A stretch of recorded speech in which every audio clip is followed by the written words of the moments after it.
हरियाणा में क्या वाकई बहुत बड़ा खेल होने वाला है? क्या नायब सिंह सैनी इस्तीफा देने वाले हैं? क्या नायब सिंह सैनी का इस्तीफा हरियाणा में बीजेपी के लिए मुश्किलें खड़ी कर देगा? क्या है हरियाणा में बीजेपी के अंदर की तस्वीर? इस पर आज हम बात कर रहे हैं। नमस्कार, मैं हूं राहुल शर्मा और आप देखना शुरू कर चुके हैं हमारा खास प्रोग्राम। जी हाँ, इस प्रोग्राम में आज हम बात कर रहे हैं कि क्या विधायकों की बगावत, जी हाँ, नायब सिंह सैनी के लिए अब भारी पड़ने वाली है? क्या विधायकों की बगावत अब नायब सिंह सैनी के लिए मुश्किलें खड़ी करेगी और कैसे नायब सिंह सैनी को अब मजबूरन इस्तीफा देना पड़ेगा? मैं इसको सिलसिलेवार तरीके से अपने दर्शकों को ज़रा समझा दूं, लेकिन उससे पहले ज़रा आप ये भी समझ लीजिए कि मौजूदा समय के अंदर कि जो सरकार बीजेपी की हरियाणा के अंदर बनी हुई है, क्या ये नहीं बताता कि एक मुश्किल में बहुत सरकार बनी है?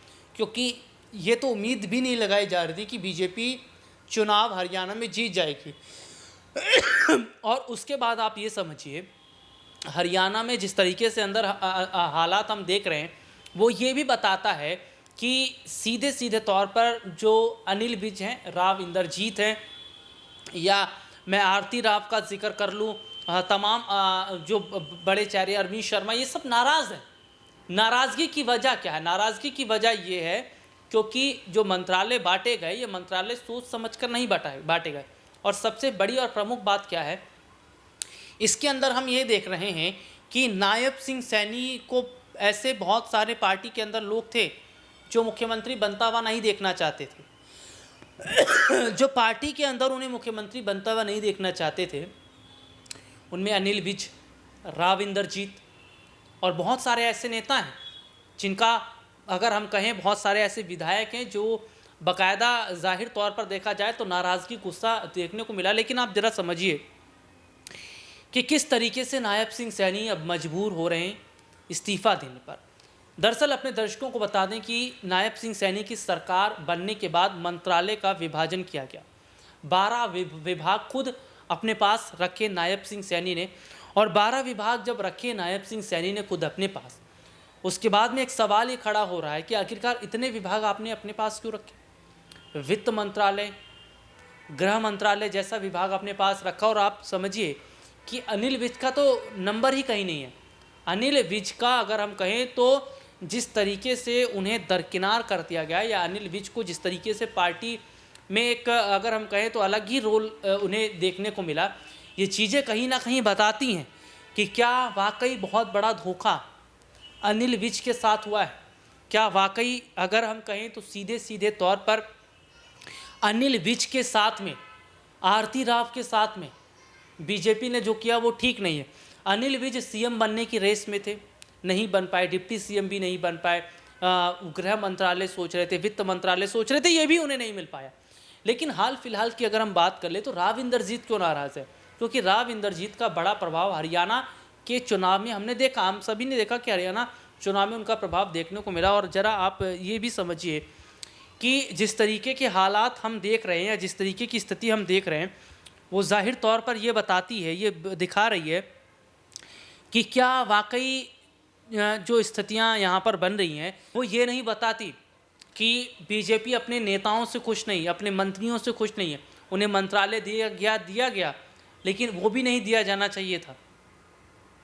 तो मैं ज़रा अपने दर्शकों को ये बता देता हूँ कि किस तरीके से, जी हाँ, किस तरीके से जब हमने अपने सहयोगियों से इस बारे में बातचीत की तो उन्होंने बताया हरियाणा का पूरा सच क्या है। चाहती है कि वो खुद ही दामन छुड़ा के भाग जाएं? क्या ऐसा कर देना चाहती है कि वो खुद ही गुस्से में कोई फैसला करते हुए नजर आ जाएं? तो ऐसा अगर बीजेपी कर रही है तो ये उसके लिए घातक साबित हो सकता है, क्योंकि हरियाणा में बीजेपी के पास बहुमत से कुछ बहुत ज़्यादा विधायक नहीं है। लगभग जो बहुमत है उसके आसपास लोग नजर आते हैं। यहाँ पर अगर अनिल विज नाराज होते हैं और एक लंबा पॉलिटिकल करियर उनका नजर आता है, अगर 5 से 10 विधायक भी उनके साथ हो लिए तो यहाँ बीजेपी के लिए अपने सरकार को बचाना मुश्किल नहीं, नामुमकिन होता हुआ नजर आएगा। सर, हाल ही में एक खबर निकलकर सामने आई जिसमें ये कहा गया कि अनिल विज के साथ में 15 से 16 विधायक होने की आशंका है। और जब जब अनिल विज का नाम सामने आ रहा था तब तब बगावत जैसे शब्दों का इस्तेमाल हो रहा था, और ये कहा जा रहा था कि अनिल विज को ये नहीं दिया तो बगावत हो गई, ये नहीं दिया तो बगावत होगी, ये नहीं दिया तो ये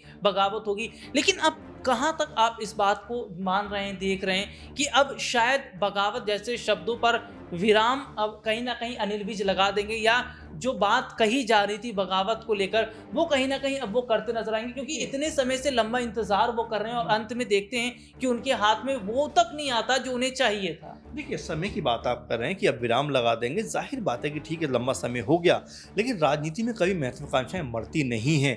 आप देखिए कि चाहे 80 साल के मांझी हों या फिर कोई 26 साल का नया सांसद बना हो, विधायक बना हो, ख्वाहिशें सबकी एक जैसी रहती हैं। तो ये राजनीति में कहना है कि अब वो विराम लगा देंगे, मुझे ऐसा नहीं लगता।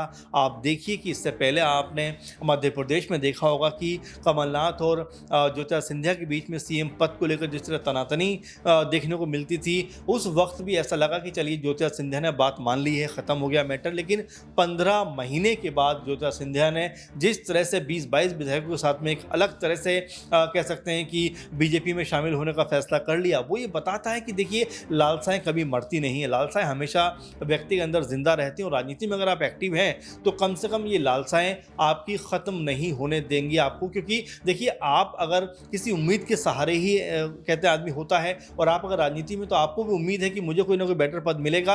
अनिल विज लगातार यही संभावना तलाश रहे थे कि भाई मुझे भी कोई अच्छा पद मिलेगा, मुझे भी कोई अच्छी कह सकते हैं पोजीशन पे बैठाया जाएगा और सीएम कम से कम मुझे बनाया जाएगा। जबकि अगर हम अनिल विज को देखें तो 90 के दशक से लगातार राजनीति में एक्टिव हैं, 7-8 बार के मुख्य सीएम विधायक रह चुके हैं, स्वास्थ्य मंत्री रह चुके हैं, कह सकते हैं गृह मंत्री रह चुके हैं। तो इतने तमाम बड़े पदों पर काम करने के बाद मेरे ख्याल से महत्वाकांक्षाएं मरती नहीं, बल्कि महत्वाकांक्षाएं और प्रबल होती हुई नजर आती हैं। और अनिल विज के मुंह से हमने कई बार इस बात को लेकर सुना है, मुख्यमंत्री के शब्द उनके मुंह से सुने हैं, और आखिर में जब उनको नहीं बनाया गया तो यहां तक कहते हुए नजर आते हैं कि भाई चलिए, अगर मुझे बीजेपी चाहती है कि मैं चपरासी बनूं तो मैं उसके लिए भी तैयार हूं। तो इतनी अंदर उनके कहीं ना कहीं दुख है, पीड़ा है, और ये बताता है कि अनिल विज अगर ज़्यादा उनको परेशान किया गया तो फिर कोई बड़ा फैसला करते हुए नजर आ सकते हैं। आप देखिए, शिवपाल यादव जब अखिलेश के साथ में उनकी नहीं बन रही थी तो उसके बाद वो अपनी अलग पार्टी बनाते हुए 2017-18 में नजर आते हैं। तो ये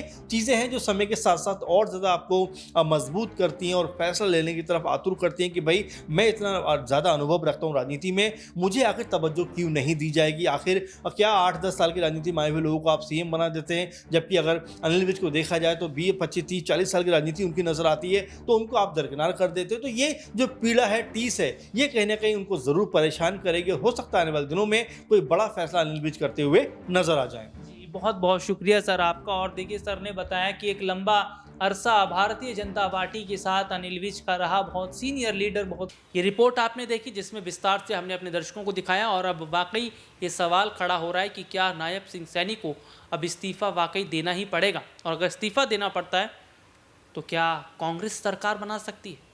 इस मुद्दे पर आपकी क्या राय है, कमेंट करके ज़रूर बताएं। फिलहाल आज के इस प्रोग्राम में इतना ही, आपसे फिर दोबारा मुलाकात होगी, तब तक के लिए इजाज़त दीजिए, नमस्कार।